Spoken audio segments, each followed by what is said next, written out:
Press व electronic media से जुड़े हुए, प्रिंट मीडिया से जुड़े हुए, सोशल मीडिया से जुड़े हुए सभी सम्मानित पत्रकार बंधुओं का स्वागत है।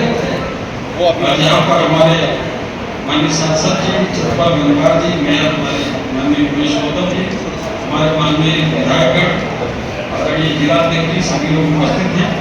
पूर्व सांसद आदरणीय अशोक जी यहाँ पर उपस्थित हैं। आज आप लोगों के बीच में कुछ पार्टी के कार्यक्रमों की जानकारी देने के लिए मैं उपस्थित हुआ हूँ। जैसा आप सब लोग जानते हैं कि लौह पुरुष सरदार वल्लभ भाई पटेल की जन्म जयंती को 31 अक्टूबर को 150 वर्ष पूरे हो रहे हैं। उनकी 150वीं जन्म जयंती के अवसर पर कई प्रकार के कार्यक्रम यहाँ पर आयोजित किए जा रहे हैं।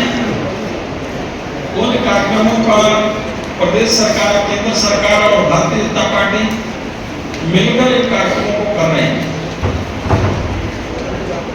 हम सभी लोग जानते हैं कि देश के प्रथम गृह मंत्री लौह पुरुष सरदार वल्लभ भाई पटेल जी का इस देश के आजादी के बाद देश को एक करने में कितना बड़ा योगदान है।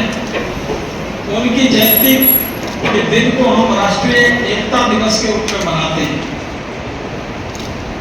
और जिस समय देश आजाद हुआ था उस समय भी बहुत से लोगों ने इच्छा व्यक्त की थी कि सरदार वल्लभ भाई पटेल जी को देश का पहला प्रधानमंत्री बनाया जाए। लौह पुरुष सरदार वल्लभ भाई पटेल जी देश के अगर प्रधानमंत्री बने होते तो देश की तस्वीर कुछ अलग होती, देश का नक्शा ही कुछ अलग होता। 15 अगस्त 1947 को आजादी के बाद जब अंग्रेज यहाँ से जाने लगे, उन्होंने कहा था कि ये देश फिर से गुलाम हो जाएगा। उनको नहीं मालूम था कि लौह पुरुष सरदार वल्लभ भाई पटेल सहित तमाम राष्ट्रनायक पैदा करने की क्षमता इस महाभारती में है। ऐसे राष्ट्रनायकों ने इस देश को दिशा देने का काम किया है। आज देश हमारा दुनिया में चौथी सबसे बड़ी अर्थव्यवस्था बन गया है। हमारी सैन्य शक्ति, सामरिक शक्ति बढ़ी है, हमारी आर्थिक शक्ति बढ़ी है और तमाम क्षेत्रों में वैज्ञानिक शक्ति बढ़ी है। हमने चंद्रयान भेजकर अपना तिरंगा चंद्रमा पर लहराने का काम किया है। तो इस तरह से जब आज दुनिया हमको एक सम्मान की निगाह से देख रही है, माननीय प्रधानमंत्री नरेंद्र मोदी जी के नेतृत्व में हम देश दुनिया की चौथी सबसे बड़ी अर्थव्यवस्था बने हैं। और माननीय प्रधानमंत्री जी ने कहा कि आगे आने वाले समय में हम इसी तीसरे कार्यकाल में हम दुनिया की तीसरी सबसे बड़ी अर्थव्यवस्था बनेगी। लौह पुरुष सरदार वल्लभ भाई पटेल जी के बारे में सबको पता है कि जब वो विनय करे, निजाम दिल्ली आकर उन्होंने संधि पत्र पर दस्तखत करके भारत के साथ विनय करने के पत्रों पर दस्तखत किए, हस्ताक्षर किए और हैदराबाद भारत का एक अभिन्न अंग बना। कश्मीर की समस्या उलझ गई, उनके चित्रों पर पुष्पार्चन किए जाएंगे और हमारे बूथों पर भी इस प्रकार से उनके चित्र लगाकर उनको पुष्पार्चन करके और उनके बनाने के संकल्प का शपथ दिलाने का काम करेंगे। इस प्रकार से सरदार वल्लभ भाई पटेल जी को की उनकी स्मृति में 150वीं कई प्रकार के कार्यक्रम आयोजित करने की एक श्रृंखला हमने बनाई है। और बुजुर्ग जो जाते हैं पार्कों में शाम सुबह इकट्ठे होते हैं, उनसे अपील करते हैं कि वो 31 वल्लभ भाई पटेल जी को याद करें और उनके विचारों को वहाँ पर रखें। निबंध प्रतियोगिता, बाल विभाग प्रतियोगिता और रंगोली चित्रकला की प्रतियोगिता, इस प्रकार की प्रतियोगिताएं आयोजित करके सरदार वल्लभ भाई पटेल के विचारों को जन जन तक पहुँचाने का काम करेंगे।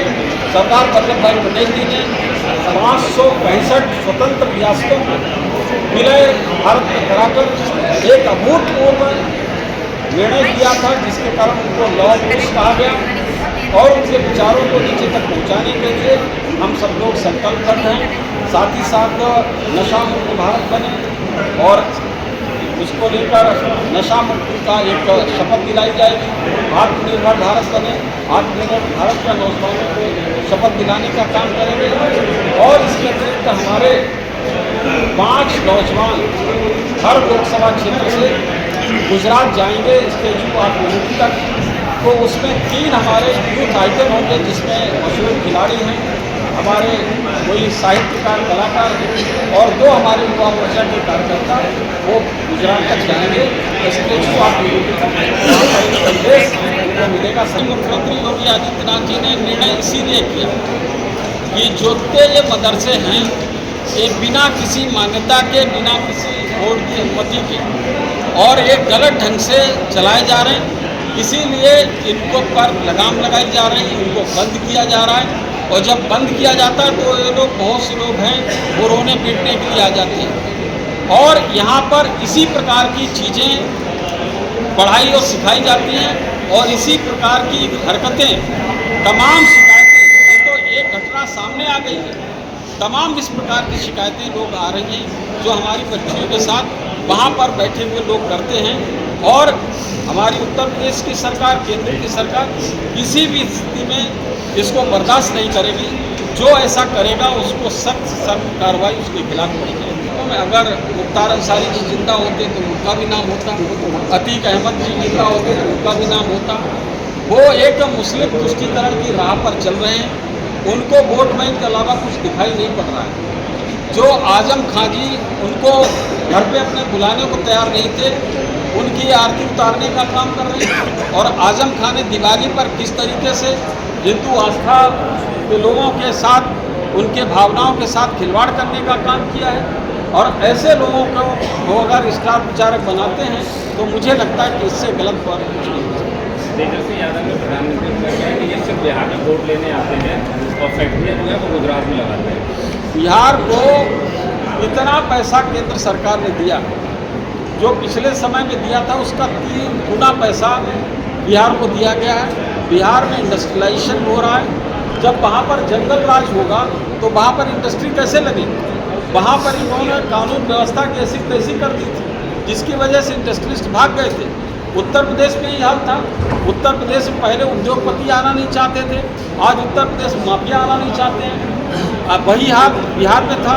वहाँ पर जब आप शहाबुद्दीन को बढ़ाएंगे, शहाबुद्दीन के बेटे को टिकट देंगे तो कौन उद्योगपति वहाँ पर उद्योग लगाने के लिए जाएगा? तो पहले तो वैसा वातावरण देना पड़ेगा, तब वहाँ पर उद्योग लगेंगे। बिहार में भी उद्योग लगेंगे और नौजवानों को उनके घरों पर नौकरी देने का काम देश के प्रधानमंत्री